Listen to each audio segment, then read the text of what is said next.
राज्याचे उपमुख्यमंत्री अजित पवार यांच्या विमान अपघाताने संपूर्ण महाराष्ट्र हादरला आहे. मात्र भावनांच्या आहारी न जाता समोर आलेल्या माहितीची आणि घटनाक्रमाची तर्कशुद्ध संगती लावल्यास ही केवळ नैसर्गिक दुर्घटना नसून एक सुनियोजित कट असल्याचे गंभीर संकेत मिळतात. जेव्हा एखाद्या अतिमहत्त्वाच्या व्यक्तीचा असा अपघाती मृत्यू होतो तेव्हा त्यामागील प्रत्येक लहान-सहान गोष्टींची तपासणी होणे आवश्यक असते. 27 जानेवारीच्या रात्रीपासून ते 28 जानेवारीच्या दुपारपर्यंतचा घटनाक्रम तपासल्यास सुरक्षा व्यवस्थेतील अशा काही त्रुटी समोर येतात ज्या थेट त्यांचेच सहकारी आणि माजी नागरी विमान वाहतूक मंत्री प्रफुल्ल पटेल यांच्याकडे संशयाची सुई वळवतात. हे आरोप नसून परिस्थितीने उपस्थित केलेले प्रश्न आहेत. सर्वात पहिला आणि तार्किक मुद्दा म्हणजे प्रवासाच्या पद्धतीत झालेला अचानक बदल. सुरक्षा नियमावलीनुसार जेव्हा एखादा मोठा नेता रस्ते मार्गाने प्रवास करण्याचे ठरवतो तेव्हा त्याचा मार्ग आणि सुरक्षा ताफा आधीच निश्चित केला जातो. 27 जानेवारीच्या रात्री अजित पवार मुंबईहून बारामतीला मोटारीनं जाण्यासाठी पूर्णपणे सज्ज होते. त्यांचा ताफा तयार होता. मग अचानक असा कोणता दूरध्वनी आला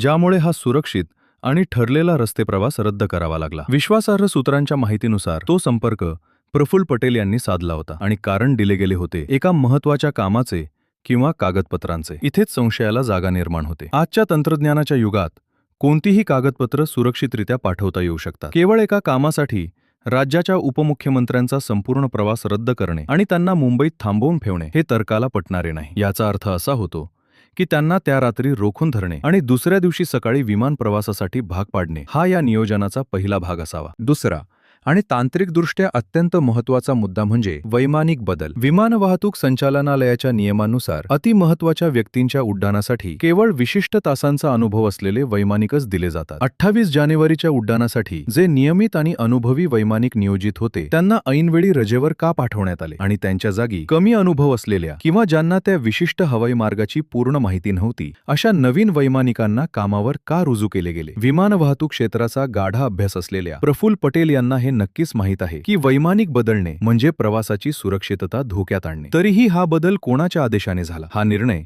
विमान कंपनीचा स्वतःचा होता की त्यांच्यावर कोणाचा दबाव होता? जेव्हा आपण ब्लॅक बॉक्सचा विचार करतो तेव्हा हा मुद्दा अधिकच गंभीर होतो. अपघातानंतर विमानाचा ब्लॅक बॉक्स मिळण्यास झालेला विलंब आणि त्यानंतर त्यातील माहिती मिळण्यात आलेली तांत्रिक अडचण हे नैसर्गिक वाटत नाही. ब्लॅक बॉक्स हे अत्यंत मजबूत असतात आणि ते भीषण आगीतही सुरक्षित राहण्यासाठीच बनवलेले असतात. मग या विशिष्ट प्रकरणातच त्यात बिघाड कसा झाला? यामागे असे काही संभाषण लपवण्याचा प्रयत्न आहे का जे वैमानिक कक्षात शेवटच्या क्षणी झाले होते? विमान क्षेत्रातले तज्ज्ञ सांगतात की विमानाचे नियंत्रण अचानक सुटणे आणि त्याच वेळी नियंत्रण कक्षाशी संपर्क तुटणे हे तेव्हाच घडते जेव्हा विमानाच्या यंत्रणेमध्ये बाहेरील हस्तक्षेप होतो. आणि असा हस्तक्षेप करण्यासाठी ज्या अधिकारांची गरज असते ते सामान्य माणसाकडे नसून सत्तेत आणि या क्षेत्रात दबदबा असलेल्या व्यक्तीकडेच असू शकतात. आता आपण या घटनेच्या हेतूकडे तर्कशुद्ध दृष्टीने पाहूया. गुन्हेगारी तपास पद्धती सांगते की गुन्ह्यामागे नेहमी सत्तेचा लोभ किंवा भीती असते. पक्षात वर्चस्व कोणाचे यावरून सुरू असलेला अंतर्गत संघर्ष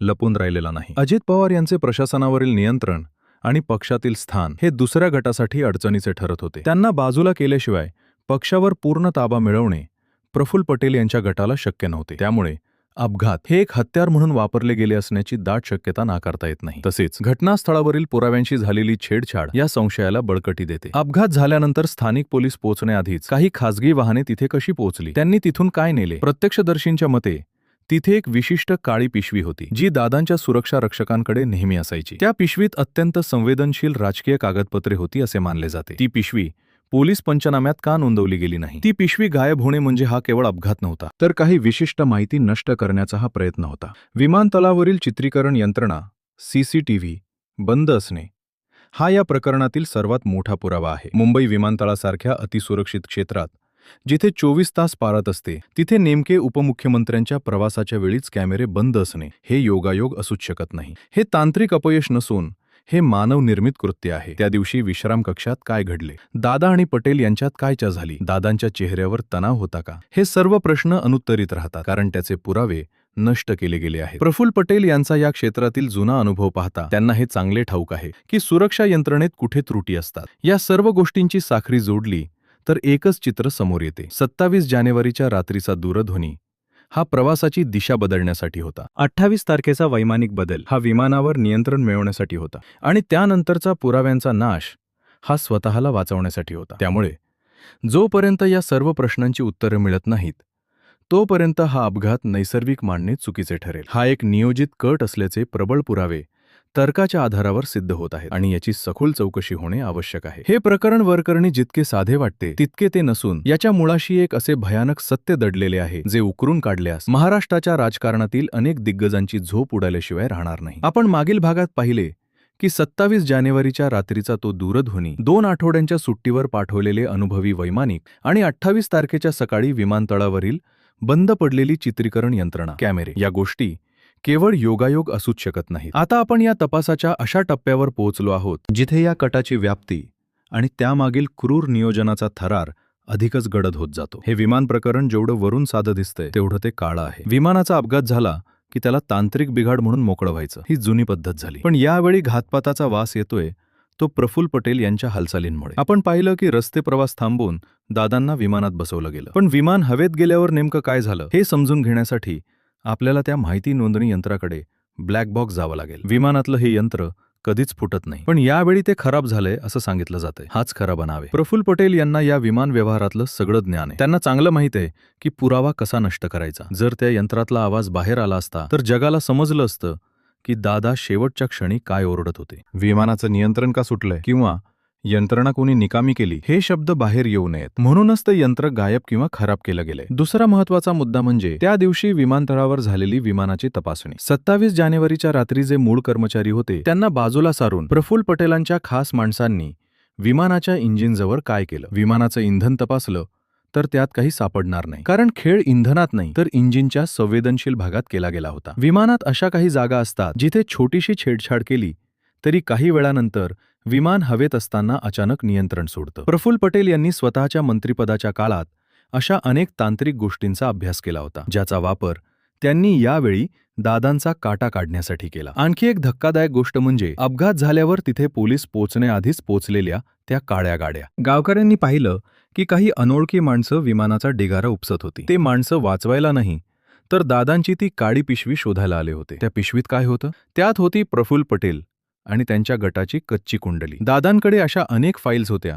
ज्यातून पटेलांचे जुने घोटारे बाहेर आले असते. ती पिशवी आज कुठे आहे? ती जळाली असती तर तिचं कुलूप किंवा धातूचे भाग सापडले असते, पण तिथे काहीच मिळालं नाही. याचा अर्थ ती पिशवी चोरीला गेली आहे किंवा जाणीवपूर्वक तिथून हलवली गेली आहे. पक्षी जसा आपल्या पिलांसाठी घरटं विणतो तसाच प्रफुल्ल पटेल यांनी हा मृत्यूचा सापळा विणला होता. त्यांनी फक्त वैमानिकच बदलले नाही तर त्या वैमानिकांवर दबाव टाकला होता. त्या नवीन वैमानिकाच्या खात्यात जमा झालेले पैसे कुठून आले? त्याचा आणि पटेलांच्या जवळच्या माणसांचा काय संबंध होता? हे प्रश्न आता जनतेला पडले आहेत. प्रफुल्ल पटेल सध्या शांत आहेत, पण ही शांतता भीतीपोटी आहे. उताना वाटलं होतं की अपघात झाला की सगळं संपेल, पण महाराष्ट्राची जनता हुशार आहे. त्यांना समजतंय की हा नैसर्गिक मृत्यू नाही तर हा सत्तेसाठी केलेला घात आहे. अजितदादा हे वाघासारखे जगले, पण त्यांचा शेवट असा विश्वासघाताने व्हावा हे कोणालाही सहन होणार नाही. प्रफुल्ल पटेल यांनी ज्या दिल्लीच्या कामाचं खोटं कारण देऊन दादांना थांबवलं त्या कामाची कोणतीही नोंद मंत्रालयात नाही. म्हणजे दादांना त्या रात्री रोखणं हाच मुख्य उद्देश होता. जर दादा त्या रात्री कारनं निघाले असते तर आज बारामतीत सुखरूप असते, पण त्यांना विमानात बसवून